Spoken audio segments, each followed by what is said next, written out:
Hello friends, आज हम class 10th का डेवलपमेंट चैप्टर को कोशिश करेंगे कि लर्न करें, जो पार्ट है अंडरस्टैंडिंग इकोनॉमिक डेवलपमेंट का। तो इसके हमारे पास ये क्वेश्चन आंसर सामने है, इनको हम रीड करेंगे और साथ साथ ही इसके मेन पॉइंट्स को लर्न करते चलेंगे। तो चलिए शुरू करते हैं, क्योंकि अब तो बोर्ड्स एकदम पास है। फास्ट इसको हम रिवाइज करते हैं, जिसने पढ़ लिया है पहले ही और जिसने अभी नहीं पढ़ा है तो साथ के साथ आप इसको लर्न करते चलो। तो पहला क्वेश्चन हमारे पास है, why do different persons have different notions of development. तो क्वेश्चन तो समझ रहे होंगे, है ना, कि अलग अलग लोगों की जो डेवलपमेंट के नोशंस हैं वो डिफरेंट कैसे हैं। Which of the following explanations is more important and why. तो अब ये पूछा है कि नीचे जो एक्सप्लेनेशन दी है इनमें से कौन सी ज्यादा इंपॉर्टेंट है। Because people are different, because life situations of persons are different. तो पहला है कि लोग अलग हैं या फिर उनके सिचुएशंस अलग है। चलिए पढ़ो, इसके आंसर पढ़ते हैं अब हम।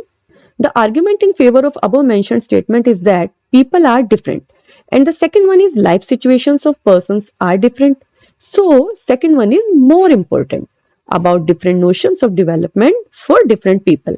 यानी इसका आर्ग्यूमेंट हम क्या दे रहे हैं दोनों के बारे में, कि जो पहला है वो भी इंपॉर्टेंट है, यानी कि लोग अलग अलग हैं लेकिन उनकी जो सिचुएशंस हैं वो अलग अलग हैं, ये ज्यादा सही लग रहा है। तो second one is more important.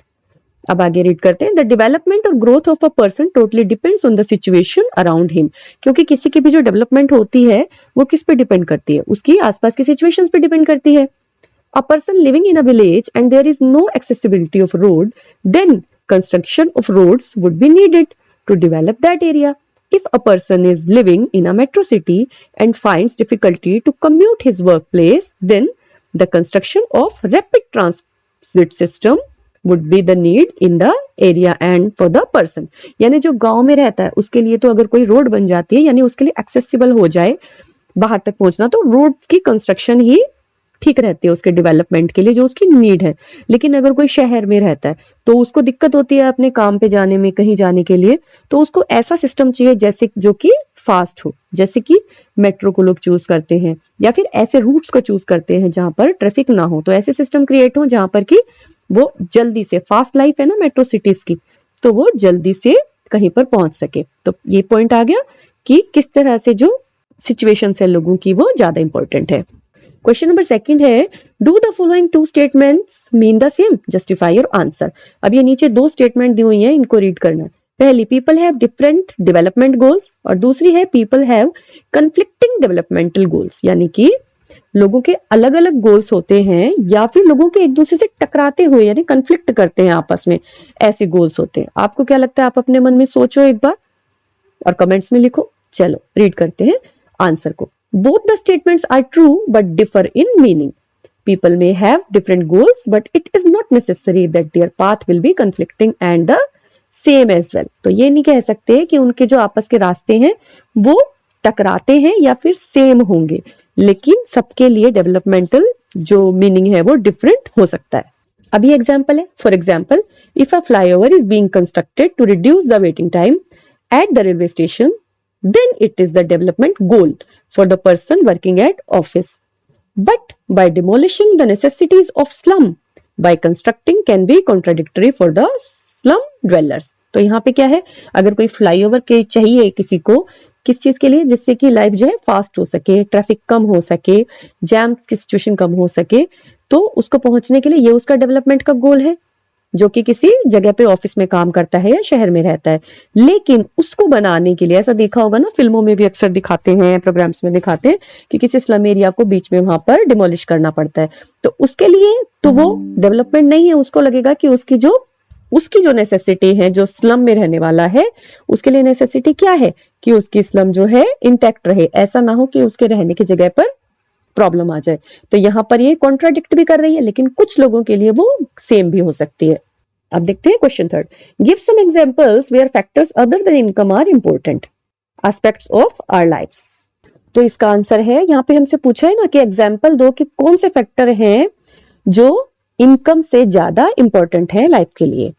Give some examples where factors other than income are important aspects of our lives. कौन से हैं वो?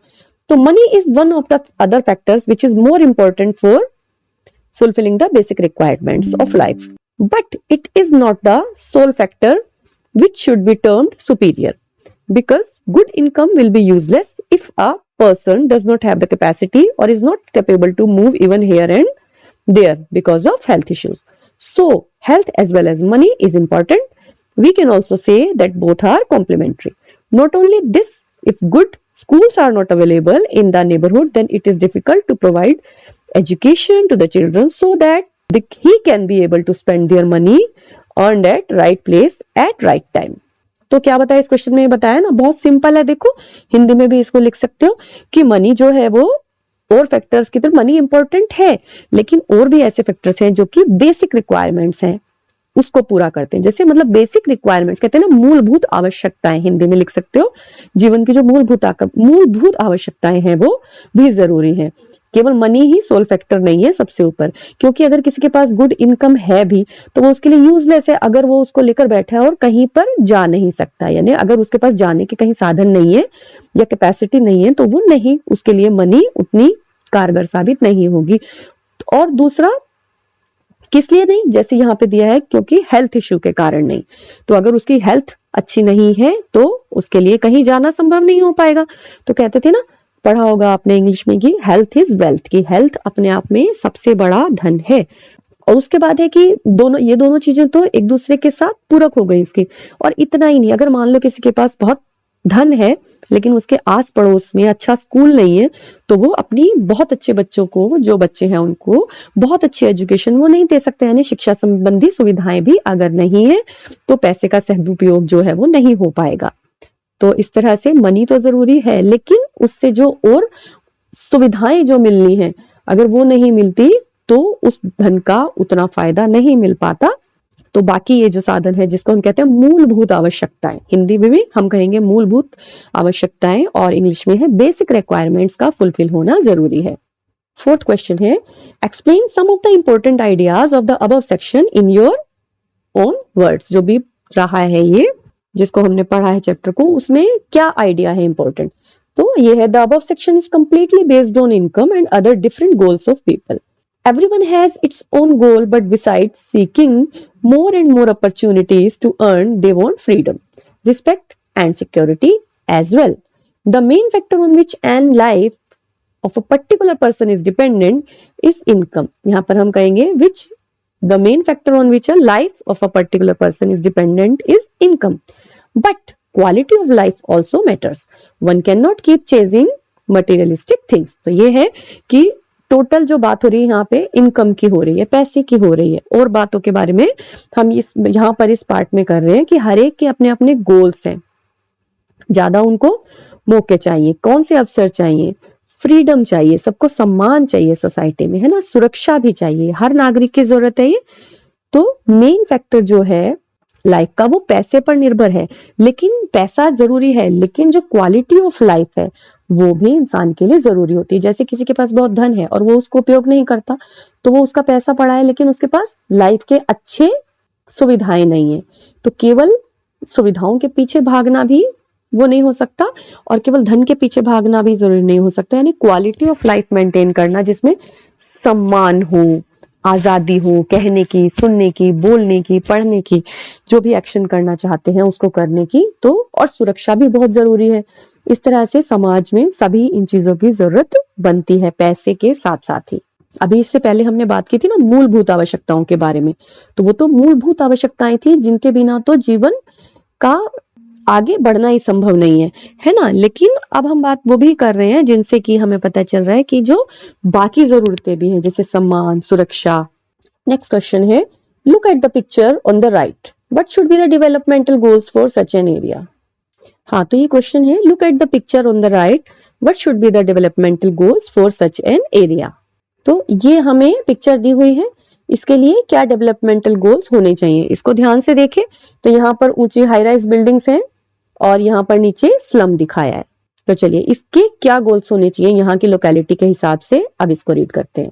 The developmental goals for such an area should be a secure ownership should be provided of the land on which they live, availing the services like electricity, water and sanitation, removing unemployment by providing more and more job opportunities, medical facilities and hospitals. तो यहाँ के लिए क्या goals होंगे? यहाँ के लिए goals होंगे एक तो जो लोग रहते हैं, जैसे यहाँ पर स्लम दिखाया है, जो झुग्गी कॉलोनी दिखाई है, तो इनको एक सिक्योर ओनरशिप मिलनी चाहिए, ना, यानी कि अपना एक घर ऐसा मिलना चाहिए जहाँ के वो मालिक हो जमीन पर। और उसके अलावा बिजली, पानी और सफाई, electricity, water and sanitation, Hindi में कहेंगे क्या? बिजली, पानी और सफाई की सुविधाएं जो है वो इनको मिलनी चाहिए। रिमूविंग अनएम्प्लॉयमेंट यानी बेरोजगारी की स्थिति को हटाना है, यानी कि और एम्प्लॉयमेंट प्रोवाइड करना by providing more and more job opportunities. Medical facility दोनों को चाहिए, यहाँ भी और यहाँ भी, और हॉस्पिटल्स भी साथ ही साथ यहाँ पर होने चाहिए, चाहे वो स्लम के लिए या फिर हाई राइज बिल्डिंग्स के लिए जो सोसाइटीज दिखाई है वहां भी। अच्छा, अगला क्वेश्चन है, read the newspaper report and answer the questions that follow. अब ये हमारे पास न्यूज़पेपर की रिपोर्ट दी गई ऐसे, और उसको हमें आंसर करना है। A vessel dumped 500 tons of liquid toxic waste into open air dumps in a city and the surrounding sea. क्या हुआ? 500 टन का जो लिक्विड टॉक्सिक था, मतलब जो जैसे कहते हैं ना नालों से पानी गिरता है या किसी फैक्ट्री से, ओपन एयर डम्प्स में, खुली जगह पर किसी सिटी में, और वो भी कहां? जो सिटी समुद्र आसपास है वहां पर वेस्ट किया गया, डंप किया गया। This happened in a city called Abidjan, कोई सिटी का नाम लिया है, इन आइवरी कोस्ट पर, अ कंट्री इन अफ्रीका।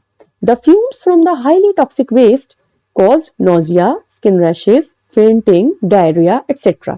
उससे जो फ्यूम्स उठे उससे क्या हुआ? नोजिया हुआ, स्किन की बीमारी हुई, बेहोश हुए लोग, पेट खराब हुए, डायरिया हो गया etcetera. After a month 7 persons were dead, 20 in hospital and 26,000 treated for symptoms of poisoning। उसके बाद ये सारी कैलामिटी हुई, क्या क्या हुआ? जैसे 7 लोगों की डेथ हो गई, 20 हॉस्पिटल में, और 26 लोगों को पॉइजनिंग जिसे कहते हैं, उनको स्टीम से पॉइजनिंग जो हो गई उसके लिए ट्रीट किया गया। A multinational company dealing in petroleum and metals had contracted a local company of the Ivory Coast to dispose the toxic waste from its ship। अब ये किसने किया था? कोई मल्टीनेशनल कंपनी थी, उसने ये काम किया था, यानी कि डंप करने का। इसमें हम देखते हैं कि क्या इसके आगे रिपरकशंस हुए। Who are the people who benefited and who did not? इस सिचुएशन में ये जो सिनेरियो क्रिएट हुआ, उसमें कौन लोग थे जिनको बेनिफिट हुआ और कौन थे जिनको नहीं हुआ? तो इसका आंसर है the people who have dumped the toxic waste are the benefited and the people who have not are not benefited, and they belonged to Abidjan in Ivory Coast, a country in Africa, where people were not aware of hygiene issues and they kept committing mistakes daily and now they are suffering। तो किसको benefit हुआ? जिन्होंने वहां पर dump किया था, क्योंकि उन्होंने तो अपने बिजनेस इश्यू से ही तो किया था, उनका काम था वहां पर, तो उन्होंने फायदा उठाने के लिए वहां पर डंप कर दिया, क्योंकि उनका अपना जो भी था बिजनेस, जहां प्रोडक्शन थी वो चल रही थी। और बाकी किन लोगों को फायदा नहीं हुआ? जिन्होंने वो सब कुछ झेला, जो बीमार हुए, जिनको अपनी हाइजीन के बारे में पता नहीं था और गलती की, उन्होंने उस हवा में रहे, सांस लिया, मतलब वहां से शिफ्ट नहीं हुए और उन्हें उस हवा को झेलना पड़ा, तो उनको नुकसान हुआ। नेक्स्ट क्वेश्चन है, what should be the developmental goal for this country? अब उस कंट्री के क्या डेवलपमेंटल गोल होने चाहिए? The development goals for the citizens of this country are to increase or raise their awareness towards the pollution due to which they are getting suffered। यानी कि उनको पहले तो जो जिन लोगों ने वहां पे होने दिया हुआ वहां पर, तो उसके प्रति अवेयर होना चाहिए, यानी जागरूकता। इसका मेन पॉइंट बनेगा जागरूकता लाना, कि जैसे वहां पे जागरूकता लाई जाए और ऐसा ना हो like they don't know about sanitation and they keep dumping tons of liquid toxic waste in open air in a city that causes nausea, skin rashes, fainting, diarrhea।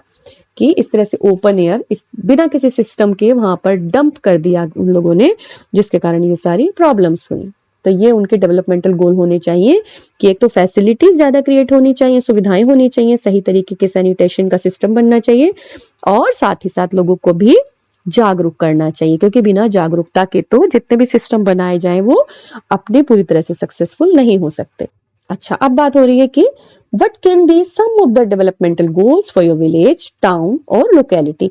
आपका जो एरिया है वहां के डेवलपमेंट गोल्स क्या होने चाहिए? वो तो आप खुद भी सोच के लिख सकते हो, यहाँ पर जहां पर रहते हो उसके अकॉर्डिंग आपको जो भी लगती है, कमियां लगती हैं या जो भी सुविधाओं की जरूरत है, वो यहाँ पर हम easily point by point mention कर सकते हैं।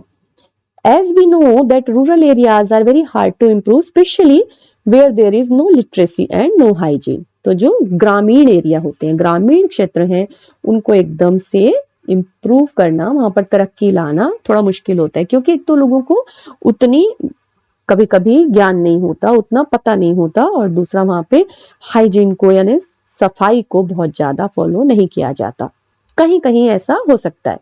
तो it becomes very difficult task to convince people for any change, as they are very conservative and they don't want to accept changes rather than keep following their old and nonsense traditions. तो यहाँ पे बताया, देखो लिखा है कि ये बहुत मुश्किल हो जाता है वहां के लोगों को मनाना, कन्विंस करना, क्योंकि वो बहुत कंजर्वेटिव होते हैं। कंजर्वेटिव होगा, पुराने विचारों के होते हैं, क्योंकि वो पुराने विचारों के साथ जुड़े हुए होते हैं, तो उनको मनाना मुश्किल होता है, क्योंकि वो आराम से किसी भी परिवर्तन को, चेंज को, किसी परिवर्तन को एक्सेप्ट नहीं करते, और क्या करते हैं, अपने पुराने तरीकों को, जो यहाँ तो नॉनसेंस ट्रेडिशंस दिया है, उनको फॉलो करते रहते हैं। क्योंकि जितने भी ट्रेडिशंस होते हैं उनमें से कभी कभी कोई कोई इतना ज्यादा परेशान करने वाले और लोगों को बाध्य करने वाले हो जाते हैं कि वो नॉनसेंस ही लगते हैं। तो इसको हम क्या लिखेंगे, यहाँ पे हम समझ गए, लिख सकते हैं कि ये बहुत मुश्किल होता है वहां के लोगों को समझाना और किसी भी नए बदलाव के लिए तैयार करना, क्योंकि वो अपनी पुरानी सोच के साथ ही जुड़े होते हैं। और ऐसा क्यों होता है, क्योंकि उनको उस बात की नॉलेज नहीं होती। कहते हैं ना, अवेयरनेस जरूरी है, उनको अवेयर किया जाए तो धीरे धीरे वो उस नए चेंज को एक्सेप्ट भी कर लेते हैं। पर यहाँ क्या है, क्या क्या होगा अब यहाँ पे, एक तो होगा अवेयरनेस, क्योंकि अवेयरनेस चेंज के साथ साथ पहले ही जरूरी है। So if I say then many more important development goals should be there, like sanitation, security, per capita income, education, etc. तो हमारे हिसाब से यहाँ पर क्या क्या हो सकता है, देखो, सफाई, सैनिटेशन, सफाई व्यवस्था सबसे पहले जरूरी है, सुरक्षा बहुत जरूरी है, पर कैपिटा इनकम यानी हर व्यक्ति की जो आय है, प्रति व्यक्ति आय, उसको सुधार करना, कि जहां पर लोग बहुत ही कम कमाते हैं तो उनकी बेसिक नीड्स ही मुश्किल से पूरी हो पाती हैं, तो वो और चीजों के बारे में उतने अवेयर होने के लिए उनके पास ना समय होता है, ना ही रुझान होता है। और साथ साथ शिक्षा तो जरूरी है ही, तो ये तो हर लोकेलिटी के लिए ही है, अगर वहां पर अवेलेबल नहीं है तो सफाई, सुरक्षा, प्रति व्यक्ति आय और शिक्षा, इनमें से आपको कौन से जरूरी लगते हैं आपके एरिया में, आप उनको मेंशन करके इलेबोरेट कर सकते हो, समझा सकते हो। Give 3 examples where an average is used for comparing situation. 3 उदाहरण देने हैं जहां पर एवरेज को यूज करते हैं, यानी एग्जैक्ट नहीं पता होता चीज कितनी कितनी क्या है, लेकिन एवरेज एक उसको यूज किया जाता है। Examples where an average is used for comparing situations are as follows. अब कौन कौन से हैं हम देखते हैं वो। तो ये है measuring the height of students in a class with a large number of students, यानी बच्चों की हाइट को मेजर करना। जैसे आपने अपनी क्लास में देखा होगा ना, कहते कि भाई इतने इतने लंबे बच्चे हैं, सबकी इतनी इतनी एवरेज हाइट है, कि कुछ की ज्यादा है, कुछ की कम है, लेकिन एक स्टैंडर्ड मान के कि इतनी हाइट, जैसे अगर कहीं पर है मान लो 5 फीट 2 इंचेस है, तो एवरेज हाइट हमारी क्लास की 5 फीट 2 इंचेस है। किसी की 5'3" भी हो सकती है, किसी की 5 भी हो सकती है, लेकिन एवरेज जो है वो ये है, क्योंकि हर एक की नाप के नहीं बता सकते। Collecting the data of income of people of a particular state, कि कहीं पर पर्टिकुलर स्टेट में हर एक की इनकम को तो हर जगह यूज नहीं कर सकते, तो हम क्या कहते हैं, उसका एवरेज बता करके कि भाई यहाँ पर तो इतनी एवरेज है, इतना इतना तो कमा लेते हैं। Forest cover in a country, की कंट्री में एवरेज कितना एरिया है जो कि जंगल के अधीन है। तो इन चीजों की एकदम एग्जैक्ट नहीं निकल सकती जो वैल्यू है, पर एवरेज हम निकाल सकते हैं। जैसे कि अगर आप अपनी क्लास के बच्चों की एज देखते हो तो उसमें उतनी एवरेज की जरूरत नहीं होती, क्योंकि सबको पता है कि इतनी, कि भाई 13 14 इतनी एज हो सकती है, जो भी तो लगा सकते हैं। लेकिन अब मान लो आपको पूछना हो कि पूरे स्कूल में बच्चों की एज तो कितनी होगी, कि भाई मान सकते हैं हम कि 5 से लेके 14 ईयर तक है, तो एक क्लास में जो उस क्लास के लिए स्पेसिफिक एज है उसी एज के बच्चे होंगे, लेकिन उसमें हाइट तो कोई फिक्स नहीं, किसी भी हाइट के हो सकते हैं। नेक्स्ट क्वेश्चन है, why do you think average income is an important criterion for development, explain, कि जो एवरेज इनकम है वो एक महत्वपूर्ण क्राइटेरिया है, एक्सप्लेन करना है। तो चलो भाई एक्सप्लेन करते। Average income is an important criterion for development, as we know that money is basic and most vital factor for any country, as it follows its citizens to fulfill their requirements. If the average income of a country is on a higher side, then chances of development will be better. If the average income of a country is on lower side, then chances of the development will be less possible. Hence, average income is an important criterion for development. तो क्या है यहाँ पे, average income जो है वो क्यों मतलब क्यों होना उसका जरूरी है, कि एक फिक्स की भाई इतनी तो सबकी होनी चाहिए, एवरेज इनकम इतनी तो होनी चाहिए बना करके कि सबके पास, सबको इतना तो कमाना ही चाहिए, क्योंकि सबको पता है कि पैसा धन जो है वो बिल्कुल बेसिक यानी मूलभूत आवश्यकता है, मूलभूत जरूरत है सारी आवश्यकताओं को पूरा करने के लिए, किसी भी कंट्री की सिटीजन्स के लिए उनको अपनी जरूरतें पूरा करने के लिए पैसा तो चाहिए। तो अगर किसी भी कंट्री की एवरेज इनकम अच्छी होगी तो वहां पे डेवलपमेंट भी अच्छी होगी, और अगर वो कम होगी तो वहां पर चांसेस कम होंगे डेवलपमेंट के। तो ये एक बहुत जरूरी क्राइटेरिया है डेवलपमेंट का। Besides size of per capita income, what other property of income is important in comparing two or more societies? कि अगर हम प्रति व्यक्ति आय को छोड़ दें, उस पर ध्यान ना दें, तो बाकी और क्या तरीका है कि अदर प्रॉपर्टी कौन सी है इनकम की जो कि दो सोसाइटीज को कंपेयर करने में काम है। जैसे कहते हैं ना कि भाई वहां की तो प्रति व्यक्ति आय इतनी है, कि सपोज हम एज्यूम करके चलते हैं कि एक एरिया है जहां पर हर व्यक्ति लगभग 10,000 रुपए कमाता है, और एक दूसरा थोड़ा सा अपर एरिया है जहां पर हर व्यक्ति 20,000 रुपए प्रति व्यक्ति आय वहां की है। तो अगर हम इसको ना देखें तो किस तरीके से हम उनको कंपेयर कर सकते हैं, चलिए पढ़ते हैं। Besides the size of per capita income, there is purchasing power parity as it shows the ability of people to purchase items and their behavior. Two must not be ignored in this case कि केवल हम अगर ये देखें कि per capita कितनी है, उसके अलावा हम ये भी देख सकते हैं कि वो परचेज कितना करते हैं चीजों को, उनकी परचेजिंग पावर क्या है, यानी जहां पर जिसके पास पैसा ज्यादा होगा तो उसकी परचेजिंग पावर ज्यादा होगी, वो ज्यादा चीजें खरीदेगा। तो ये जो बिहेवियर है इसको भी इग्नोर नहीं किया जा सकता। इन कंपैरिजन ऑफ टू और more societies, few more factors can be included like gross domestic product, infant mortality rate, distribution of income and many more things. इसी तरह से और कैसे पता लगा सकते हैं, घर के लिए जो डोमेस्टिक प्रोडक्ट वो खरीदते हैं, और इन्फेंट मोर्टेलिटी रेट हो को भी देख सकते हैं, यानी कि जो नवजात शिशु होते हैं उनकी मृत्यु दर क्या है। तो जो इनकम के लिहाज से देखते हैं, बेटर एरियाज होते हैं वहां पे हेल्थ फैसिलिटीज अच्छी वो ले सकते हैं और वहां पर प्रोवाइडेड होती हैं, तो वहां पर जो नवजात शिशुओं की दर है वो मृत्यु दर वो कम होती है। तो उससे भी पता चलता है डिस्ट्रीब्यूशन ऑफ इनकम, किस तरीके से इनकम जो है वहां पर बटी हुई है। इस तरह की और भी चीजें हैं जिससे हम दो सोसाइटीज को कंपेयर कर सकते हैं। नेक्स्ट क्वेश्चन है, suppose records show that the average income in a country has been increasing over a period of time. From this, can we conclude that all sections of the economy have become better? Illustrate your answer with an example. कि suppose करो, मान के चलो कि record show कर रहे हैं कि एवरेज इनकम जो है कंट्री की वो एक टाइम पर बढ़ रही है, तो क्या हम इससे ये पक्का कर सकते हैं कि भाई इकोनॉमी का जो सेक्शन है वो सारे ही के सारे ही बेटर हो रहे हैं? क्या ऐसा है? तो इसका आंसर होगा कि if records show that the average income in a country has been increasing over a period of time, as we know that average income of a country is a way to determine the development of country, but it does not guarantee the progress of the economy.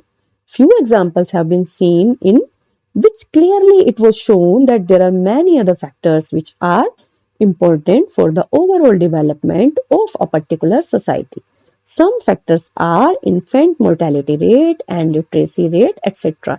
तो केवल किसी जगह का, किसी country का पता लगे कि वहां पर एवरेज इनकम बढ़ गई है, इसका अर्थ ये नहीं है कि इकोनॉमी की सारी ही ग्रोथ वहां पर हो रही है। तो मेन जो हमने देखा, किस तरह से हम चेक कर सकते हैं, कैसे पता चलेगा?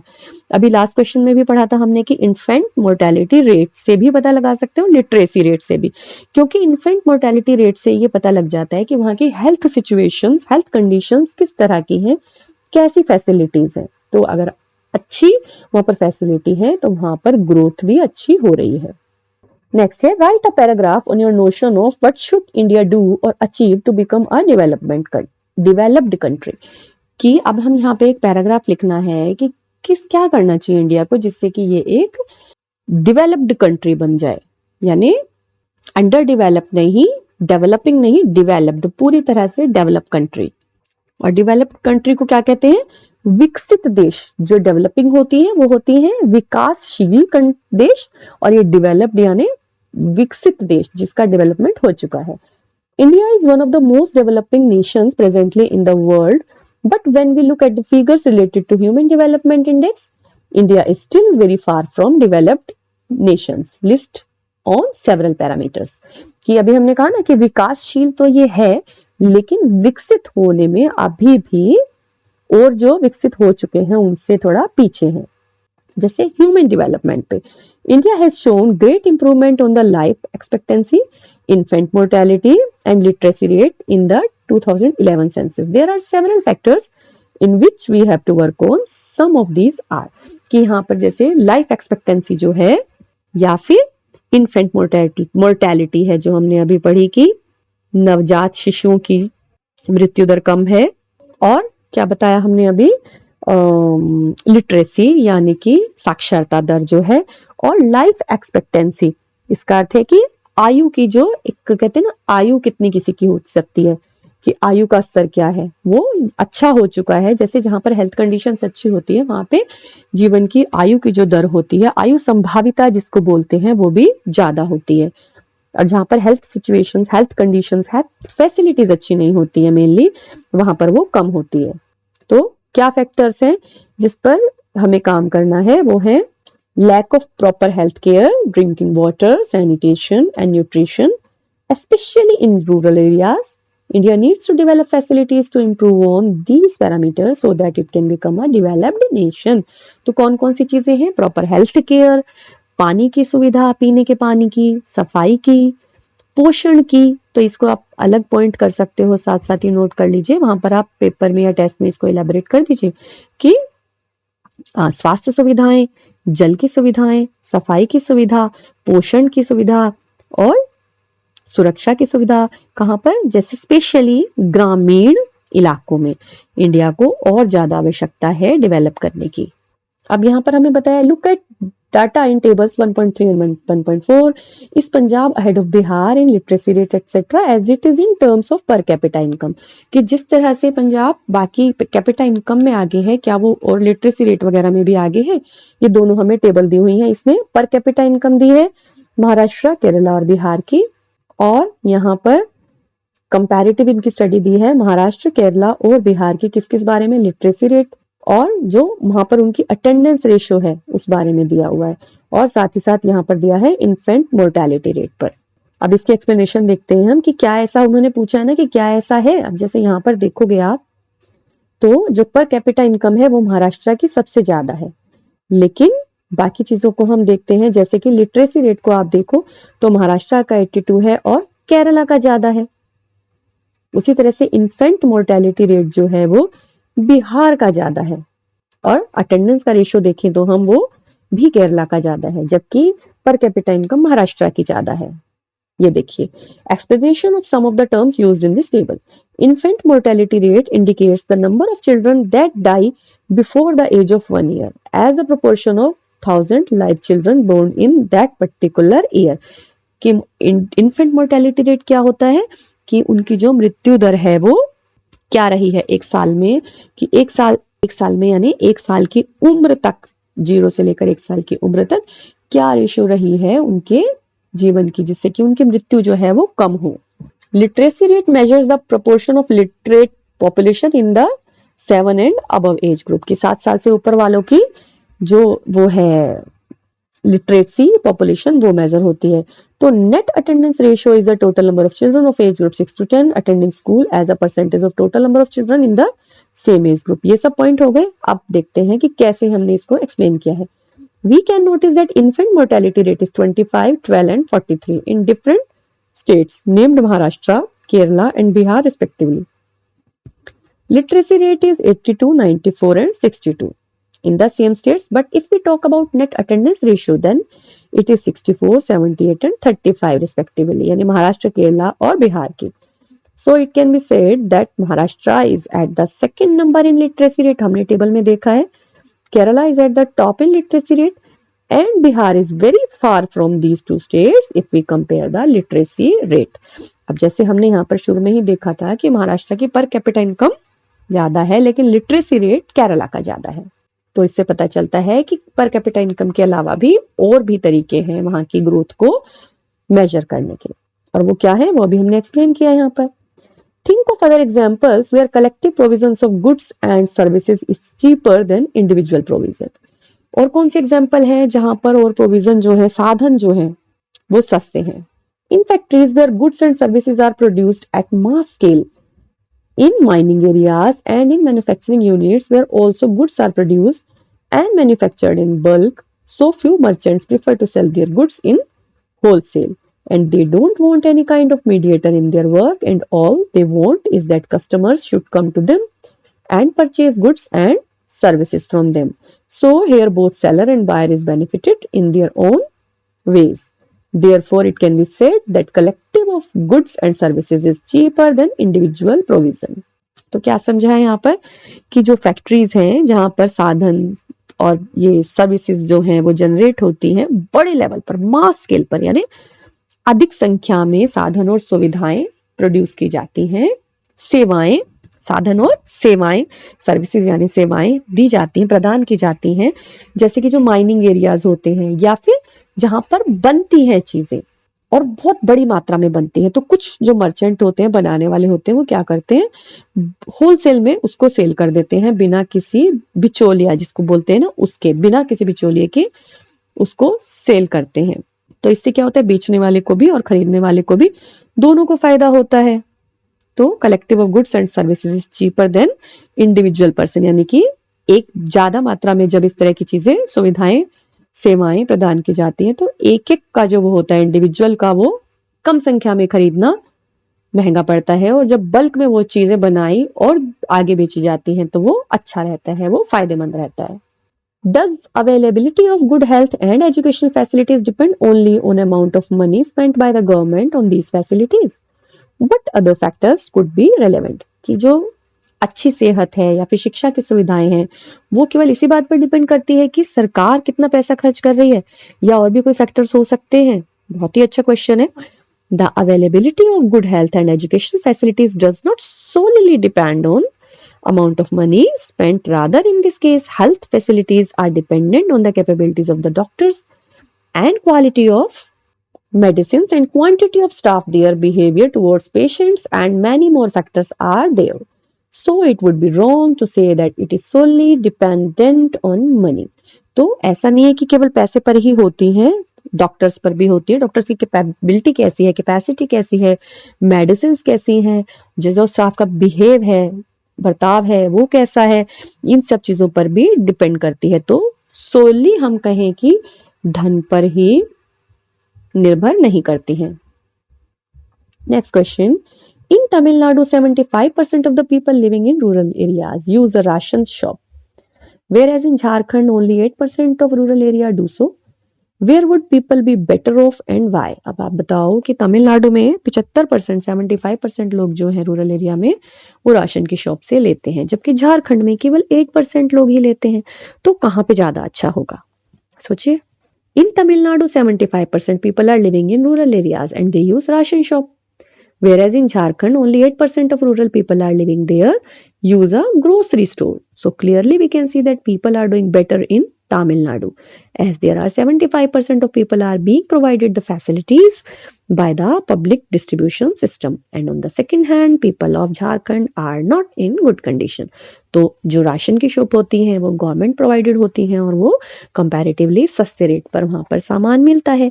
तो तमिलनाडु में अगर 100 में से 75 लोग वहां से खरीद पा रहे हैं और झारखंड में केवल 8 लोग ही ले पा रहे हैं, यानी कि वहां पर सुविधा नहीं है, तो डेफिनेटली तमिलनाडु ही बेटर सिचुएशन में है। नेक्स्ट है, development of a country can generally be determined by, जो डेवलपमेंट है किसी कंट्री की किस बात से डिटरमाइन हो सकती है?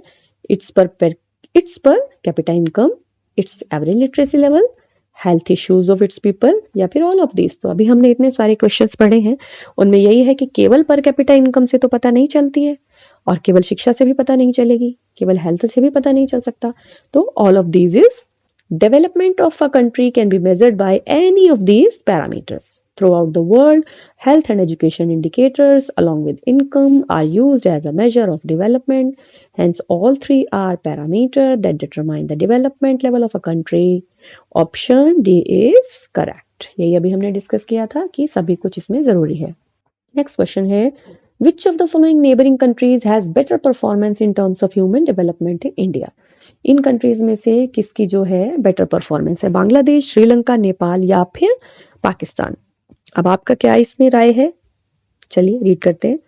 On looking our neighbor countries, then we come to know that Sri Lanka is a country which has better performance than India. Okay.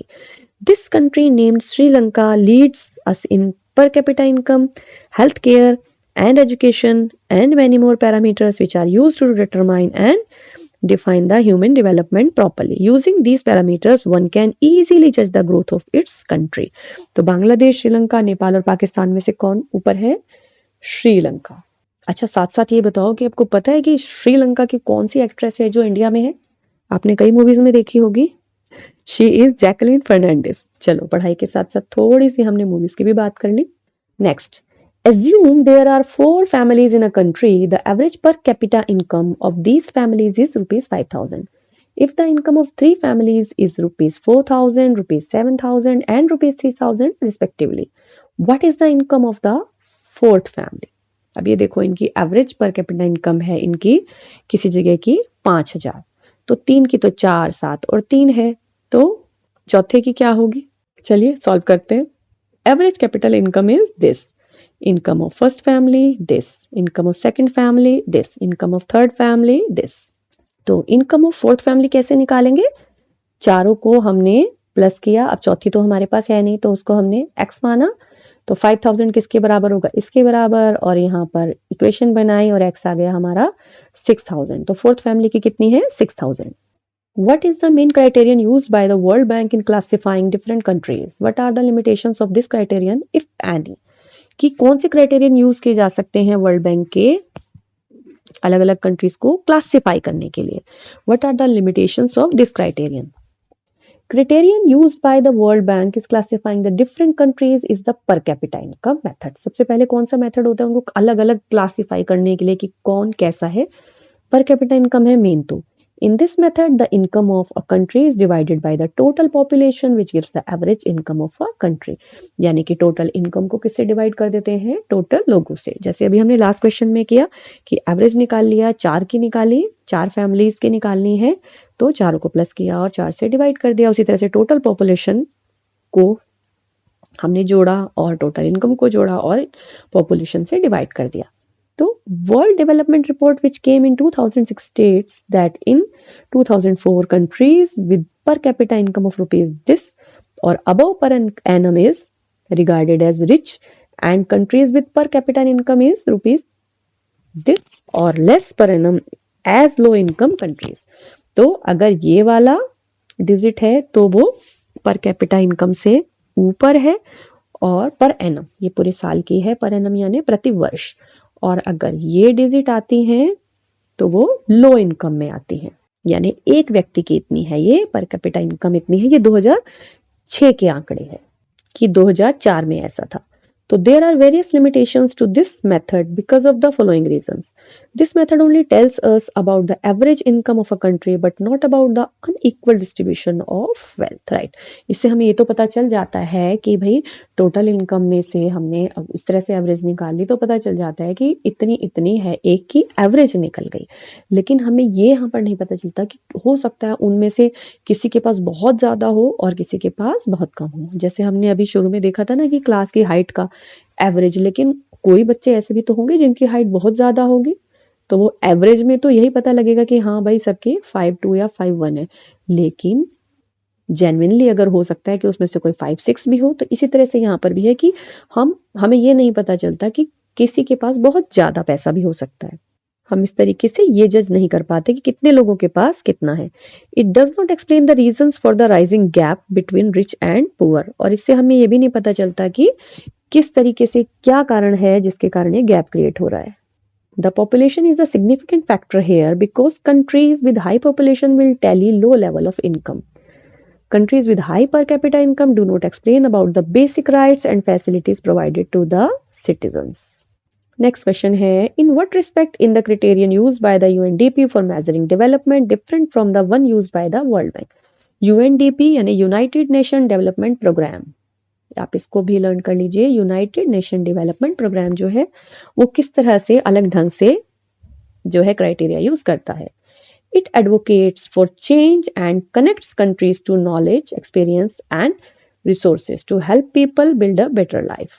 ये क्या करता है, यूएनडीपी किस चीज को देखता है, ये देखता है कि वहां पर अनुभव, ज्ञान और जो साधन है, रिसोर्सेज हैं, उनको किस तरीके से वो लोगों के जीवन को बेहतर बना रहे हैं।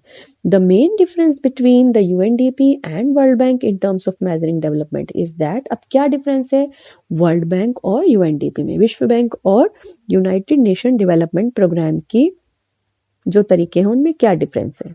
The World Bank depends upon a country's per capita income, and the UNDP uses a combination of factors like health, education and income to know about the development of a country. तो clear है कि जो world bank है, विश्व bank जो है वो क्या करता है, पर कैपिटा इनकम से देखता है, और यूएनडीपी जो है वो स्वास्थ्य, शिक्षा और आय के स्तर को देखकर ये निर्धारण करता है। अच्छा, आगे है why do we use averages, are there any limitations to their use, illustrate with your own examples related to development. अभी हमने पहले भी इसको समझा कि इससे हमें ये नहीं पता चल पाता कि टोटल तो पता लग जाता है कि भाई 10 लोग हैं, 10 लोग जो हैं 5-5 हजार कमाते हैं, तो ये हो गई इनकी टोटल हमने निकाल ली कि भाई टोटल 50,000 कमा रहे हैं, तो 10 लोग हैं तो 10 का मतलब है कि 5-5 हजार हर एक जना कमा रहा है। लेकिन ऐसा भी तो हो सकता है कि 50 में से 40,000 एक ही कमाता हो और बाकी के जो 10,000 है वो ही बाकी 9 लोग कमाते हो, तो इससे हमें ये आइडिया नहीं लग पाता। चलो यहाँ पर देखते हैं। The use of averages to compare income because it makes comparison between countries of different sizes easily. It removes that toughness or any kind of difficulty which is faced during calculation of per capita income. ये तो simple है कि इससे हम calculate कर सकते हैं। अब आता है it hides the differences in the distribution of income which is its limitation, कि जो किस तरह से वो आपस में लोगों में बटा हुआ है वो पक्का नहीं लग पाता। As by calculating the total income, it is not possible to get the average income of total people. That is the reason that the average income of the country is being compared, which is said to be the total income, which is divided by its population. तो इससे हमें average तो पता लगता है, लेकिन वो किस तरह से कंपैरेटिवली बटी हुई है पॉपुलेशन के बीच में ये पता नहीं लगता। Limitations of using averages are as follows. अब क्या लिमिटेशंस है उनको हम पॉइंट्स में देते हैं। It can be used for comparison and it hides disparities, so it is not suitable for any country in this way. कि आपस में जो कंपेयर करना है वो तो ये बता सकती है कि भाई इतने दो कंट्री के बीच में कि वहां पे इतनी है और यहाँ पर इतनी है, लेकिन उनके अंदर जो डिस्पैरिटी है, यानी किसी जगह पर सब में बराबर वो बटा हुआ है और किसी जगह में कोई एक ज्यादा कमाता है दूसरा कम कमाता है, तो ये सुटेबिलिटी नहीं है। For example, there are two countries A and B where the per capita income may be the same. अब कंट्री ए में क्या है, most of the people have similar income, ठीक है, जो हमने पहले डिस्कस किया है।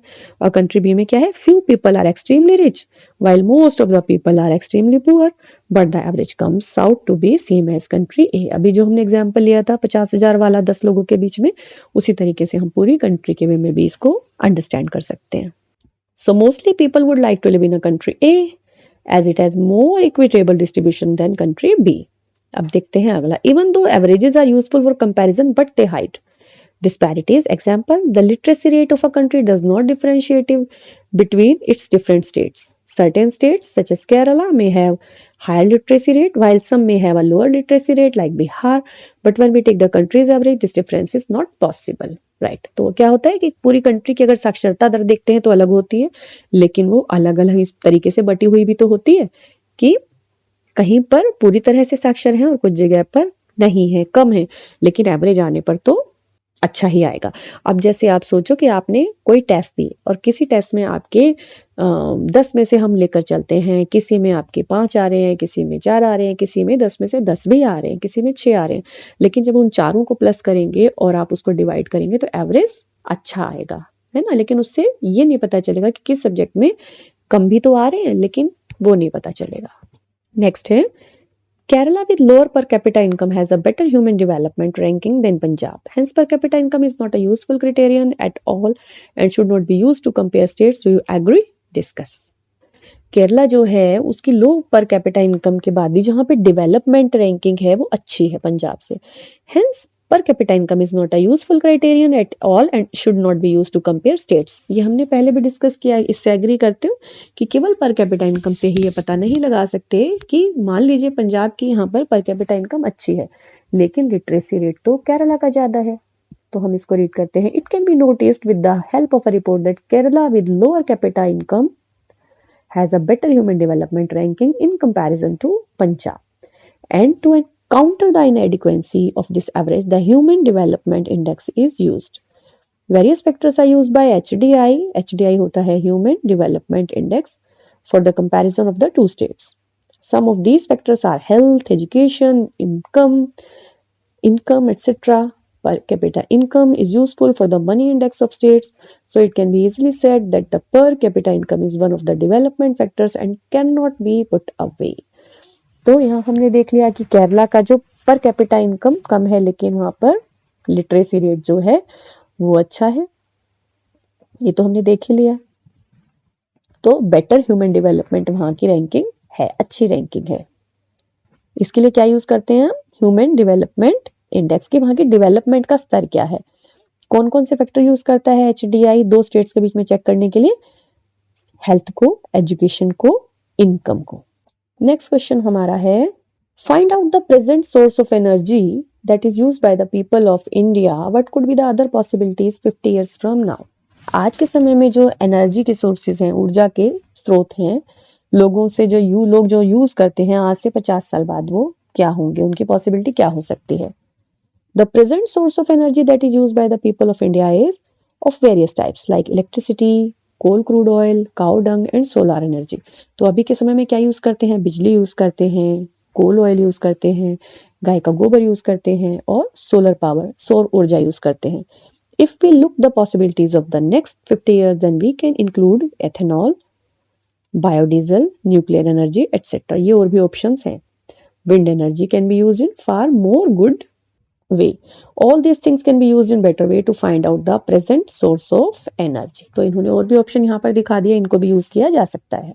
Next question हमारा है, why is the issue of sustainability important for development? Development के लिए sustain करना यानी टिकना जो है, किसी चीज का रहना, टिकाऊ होना कैसे अच्छा है। The issue of sustainability is important for development because of the passage of time, the generation changes, and with this change, society wants more and more benefits from the resources which are present in our nature. Because of the increasing needs of people of our society, things are decaying day by day and excessive use is making things worse.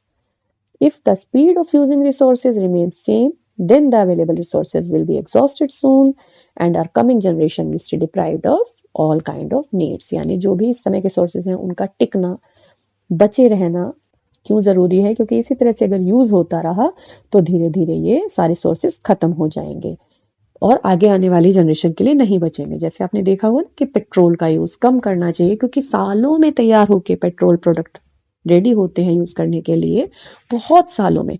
और दिखाते हैं ना कि red light पर अपनी गाड़ी को बंद कर दें, इंजन को, जैसे ज्यादा पेट्रोल ना जले, कारपूलिंग करें जो एटमॉस्फेयर के लिए भी अच्छा है और साथ साथ किस चीज के लिए? पेट्रोल की बचत के लिए भी अच्छा है, ईंधन की बचत के लिए भी अच्छा है। तो यही चीज समझाई जा रही है। The issue of sustainability is important for development because of the following reasons. क्या है वो रीजंस? देखते हैं।